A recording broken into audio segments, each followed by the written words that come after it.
Halo, nama saya Ani Oranda Panjaitan. Saya bergelar dokter umum dan MBiomed. Saya menyelesaikan kuliah Esket dan profesi dokter di Fakultas Kedokteran Universitas Kristen Indonesia. Lalu Magister Ilmu Biomedik, peminatan histologi di FKUI. Saya akan menampilkan kuliah dengan metode kuliah pakar dan diskusi bersama mahasiswa dengan topik histoteknik. Video ini akan dipergunakan sebagai syarat sertifikasi dosen di tahun 2026. Mari kita menyaksikan bersama-sama. Selamat menyaksikan. Selamat siang semua. Ya, saya Dr. Ani Oranda Panjaitan akan membawakan histoteknik hari ini untuk kalian pelajari bersama ya. Kita mulai aja ya, belajar tentang histoteknik ya. Pemikirannya adalah bagaimana menyiapkan sajian histologi sehingga mudah diamati dan dipelajari di bawah mikroskop ya. Kalau kalian lihat ini gambaran dari slide histologi ya yang biasa kalian lihat di laboratorium, itu dia punya potongan jaringan yang sangat tipis ya. Kalian amati di bawah mikroskop itu sangat enak ya ngelihatnya ya, jelas sel-selnya, nukleusnya dan sebagainya. Nah, bagaimana sih dari jaringan yang padat, besar ya yang dimiliki oleh manusia dapat dibuat menjadi jaringan yang sangat tipis seperti ini dan terwarnai gitu ya. Nah, oleh karena itu jaringan-jaringan tersebut harus dipotong-potong, diiris secara tipis-tipis. Nah, pertanyaan saya kepada kalian, mana yang lebih mudah memotong jaringan yang kenyal atau basah gitu ya, dengan jaringan yang keras dan kering? Mana yang lebih mudah? Yang keras ya. Nah, oleh karena itu kita harus bikin jaringan jadi keras dulu supaya mudah kita iris tipis seperti ini dan mudah diwarnai. Bagaimana caranya? Kita bikin dia menjadi blok parafin. Harus dibikin keras supaya mudah dipotong-potong. Nah, tapi bagaimana caranya supaya parafin itu bisa masuk ke dalam jaringan tersebut, ke sel-selnya? Kalian tahu kan di dalam sel-sel, di dalam jaringan itu kan banyak cairan ya, ada airnya. Nah, nggak mungkin si parafin yang kayak lilin itu bercampur sama si cairan tadi. Oleh karena itu, inilah step-step yang harus dilakukan oleh kita. Pertama-tama, jaringannya itu harus dipotong secara tipis-tipis ya. Ketebalannya nggak boleh lebih dari 5 mm ya. Benar-benar harus tipis ya supaya bisa nanti difiksasi. Kemudian jaringannya dimasukkan ke dalam suatu kotak berlobang. Kenapa berlobang? Supaya cairan yang buat dia direndam itu bisa masuk gitu ya. Namanya adalah tisu kaset. Nah, setelah itu baru dimasukkan ke dalam pengawet atau difiksasi. Fiksasi ini dapat mengawetkan, menghindarkan pembusukan ya mikroorganisme yang bikin rusak jaringan dan sekaligus membuat si jaringan tersebut menjadi sedikit lebih keras daripada yang normal. Itu akan membantu sekali nanti dalam pemotongan ya, direndam tuh ya selama seharian ya. Larutan yang bisa dipakai macam-macam, tapi yang paling favorit biasanya adalah formalin ya. Formalin 10%. Ada juga cairan-cairan lain yang bisa kalian lihat yang dapat memfiksasi jaringan ya. Nah, setelah kita fiksasi, kemudian apa yang dilakukan? Kita melakukan dehidrasi. Kita ambil semua tuh cairan-cairan di dalam jaringan tersebut dengan cara bagaimana? Kita rendam ke dalam alkohol ya. Pertamanya kita rendam di alkohol yang cuma 70% ya. Jadi masih ada air-airnya dan sisanya ada alkohol. Mulai itu dia. Alkohol sama air tuh bisa bercampur ya. Nah, kemudian direndam lagi ke yang 80%. Nah, cairan yang ada di dalam jaringan tersebut akan mulai teralihkan dengan alkohol. Lama-kelamaan direndam dengan yang absolut ya. 99 sampai 100%. Akhirnya semua jaringan itu isinya adalah alkohol cairannya ya, udah kehilangan cairan aslinya ya. Kemudian setelah itu kita mikir-mikir lagi nih, alkohol mau dicampur dengan parafin atau lilin itu kan susah ya, nggak bisa kecampur. Berarti harus dicari cairan lain yang bisa melarutkan alkohol dan dapat juga temenan atau berlarut dengan parafin. Nah, apa tuh cairan yang kita butuhkan untuk menjadi perantaranya? Nah, itulah yang disebut dengan cairan clearing ya. Cairan clearing atau clearing agent itu yang paling sering digunakan adalah silol ya. Jadi silol ini akan terlarut dengan alkohol yang tadinya ada di dalam jaringan dan mengambil alih karena berkali-kali dicelup-celupkan ke silol ini, lama-kelamaan alkoholnya larut, lepas dan silolnya jadi masuk ke dalam jaringan. Akhirnya sekarang yang kita dapat adalah jaringan tipis yang sudah terfiksasi yang berisi cairan silol ya. Nah, kalau sudah silol yang ada di dalam jaringan, maka sudah bisa nih kita masukkan parafin karena silol dan parafin itu dapat saling terlarut. Nah, baru kita melakukan impregnasi namanya atau embedding atau bahasa Inggrisnya wax filtration. Nah, di sini jaringan tadi yang dalamnya sudah banyak silolnya itu akan dilarut, direndam-rendam berkali-kali di dalam larutan parafin ya. Jadi seperti lilin gitu ya. Nah, sudah keluar begini deh jadinya ya di dalam kaset ya. Ketika dibuka bentuknya sudah jaringan yang tipis dengan permukaan luar dan dalam diselubungi oleh parafin gitu ya. Nah, kalau sudah begini gimana caranya? Ini susah loh kita iris tipis-tipis karena terlalu tipis ya dia ya. Jadi kalau untuk dipotong-potong tuh agak susah gitu mendapatkan potongan yang baik. Nah, kita bikin dia agak sedikit besar ya. Bagaimana caranya? Kita bikin blok ya. Caranya kita cor dia. Kita taruh di suatu wadah, kemudian kita masukkan parafin ya seperti lilin gitu ya yang cair sehingga jaringannya terpendam di dalamnya. Dan hasilnya nanti akan seperti ini. Nah gitu ya. Jadinya ada blok parafin. Jaringannya di dalam, luar dalam isinya parafin juga. Dan bloknya itu parafin juga. Jadi semuanya sudah parafin, semua sudah tercampur dengan baik.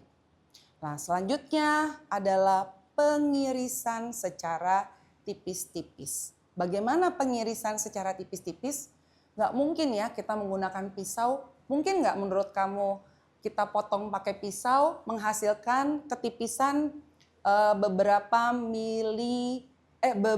mikrometer.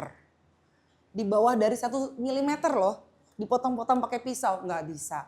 Oleh karena itu kita tidak pakai pisau biasa ya. Tapi kita menggunakan alat yang namanya mikrotom. Dengan mikrotom ini maka irisan yang terjadi itu ketebalannya 3-5 mikrometer. Tipis sekali ya, sangat tipis. Ya, jadi dibikin lembaran-lembaran parafin yang ketebalannya cuma 3-5 mikrometer. Habis itu barulah si lembaran-lembaran tadi kita mandiin ya, istilahnya ya, masukkan ke air ya, air hangat atau istilahnya adalah water bath. Nah, ketika dia dimasukkan ke dalam water bath ini, apa yang terjadi? Kalau tadi pitanya mungkin agak-agak keriting ya atau tidak lurus, dia akan flat. Ya, di atas permukaan air dia akan flat. Nah, kalau dia sudah flat, mengembang ya, mengambang-ngambang di atas air yang hangat ini, maka kita tinggal pancing deh, ya. Pancing menggunakan objek gelas, ya. Kita pancing, kita cocok-cocokkan supaya berada di tengah-tengah dari objek gelas tersebut, ya. Nah, kemudian Pita parafin yang mengandung jaringan dimasukkan ke dalam motor bath, kemudian pita parafin mengembang dengan baik, kemudian dipancing tadi, lalu dikeringkan karena tadi kan sudah ada airnya ya, water bath itu ada airnya. Kita keringkan dulu ya di atas pengering dengan suhu 40 sampai 45 derajat Celcius. Nah, habis itu merekat deh itu si jaringan yang berupa pita parafin tadi ya. Kemudian belum bisa diwarnain ya, kalau kayak begini kan masih ada parafinnya kayak lilin. Lilin kena cairan pewarna nggak bisa masuk. Gimana caranya? Wah, kita harus keluarin dulu semua parafin yang ada pada sel dan jaringan tersebut ya. Kita akan melepaskan namanya deparafinasi ya. Kemudian gimana cara kita melepaskannya? Nah, kita lepaskan dengan cairan yang tadi tuh loh yang dapat menyatu dengan parafin, yaitu silol ya. Dengan silol berkali-kali maka dia terlarut dan akhirnya lepas ya. Sekarang di dalam jaringan isinya jadi silol lagi ya. Nah, kalau silol sudah masuk, apakah dia sudah menjadi jaringan yang sesungguhnya seperti yang ada di tubuh kita? Belum, karena tubuh kita bukan mengandung silol tapi mengandung cairan air gitu ya, H2O. Oh, kalau gitu bagaimana caranya supaya H2O masuk lagi ke dalam jaringan tersebut supaya gambarannya sesuai dengan gambaran jaringan asli? Kita keluarkan silolnya. Dengan apa? Dengan air. Oh, silol tidak terlarut air. Oh, perantaranya adalah alkohol. Kalau tadi dari konsentrasi kecil ke konsentrasi besar, sekarang kita balik. Kita celup dulu dari konsentrasi besar ya. Ketika dicelup-celup berkali-kali dengan konsentrasi besar, maka di dalam jaringan dan sel-sel itu silol akan berganti menjadi alkohol absolut, menjadi alkohol yang pekat. Kemudian kita rendam lagi ke alkohol 95%, turun 80%. Apa yang terjadi? 95 sampai 80% alkohol ada di situ dan sisanya adalah air. Ya, kita mau mengembalikan air dan yang terakhir kita masukkan ke alkohol yang 70%. Setelah itu kita celupkan saja ke air ya, hilang semua alkoholnya, tinggal air. Nah, yang kita dapatkan adalah jaringan tipis yang sudah dideparafinasi, yang sudah tidak mengandung parafin dengan isi sesuai dengan jaringan tubuh semula, yaitu H2O. Ya, itulah dia. Habis itu apa yang harus kita lakukan? Nah, selanjutnya ya kita harus warnai. Karena kalau nggak diwarnai, warnanya kayak halo gitu ya, warnanya akan tampak transparan, nggak kelihatan mana sih nukleus, mana sih sitoplasma. Akhirnya kita akan warnai ya. Jenis pewarnaan yang paling sering di histologi adalah pewarnaan hematoksilin eosin atau disingkat dengan HE. Jadi kalau orang-orang histologi diwarnai pakai apa? Rutin aja HE gitu ya. Yang lain ada mesotrikrom, perak dan sebagainya, itu adalah pewarnaan khusus, bukan pewarnaan rutin ya. Pewarnaan HE ini menggunakan hematoksilin yang akan memberikan warna biru kepada sel gitu ya, dan eosin yang akan menghasilkan warna merah kepada sel. Akhirnya gambaran histologinya akan jadi seperti ini. Nah, ini adalah pewarnaan dengan pewarnaan khusus ya. Ada yang mesotrikrom 3 warna untuk fibrosis, ada perak yang kalian suka lihat di neuro ya, gimsa untuk darah dan sebagainya. Terakhir adalah penutupan, selesai deh ya, ditutup, dikasih lem dan diamati di bawah mikroskop. Ada pertanyaan nggak?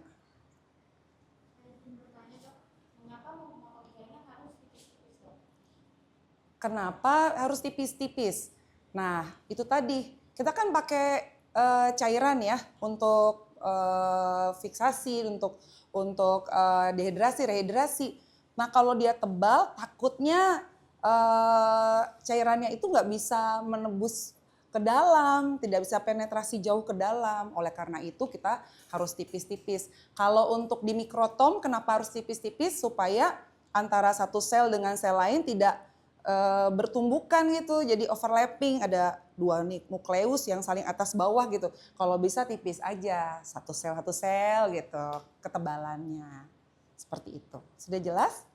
Oke, ada lagi yang mau bertanya? Silahkan. Tadi kan ada dehidrasi dan rehidrasi. Itu saya masih paham untuk dari itu. Oh, kenapa harus di dehidrasi dan rehidrasi? Itu hanya bagaimana caranya supaya parafin itu bisa masuk, ya kita dehidrasi dulu supaya cairannya bisa keluar digantikan dengan parafin. Kalau rehidrasi karena kita mau melihat jaringan tubuh sesuai dengan aslinya, maka kita harus masukkan kembali air ke dalamnya. Nah, itu kita lakukan rehidrasi. Apakah sudah jelas? Oke, siap. Ada lagi?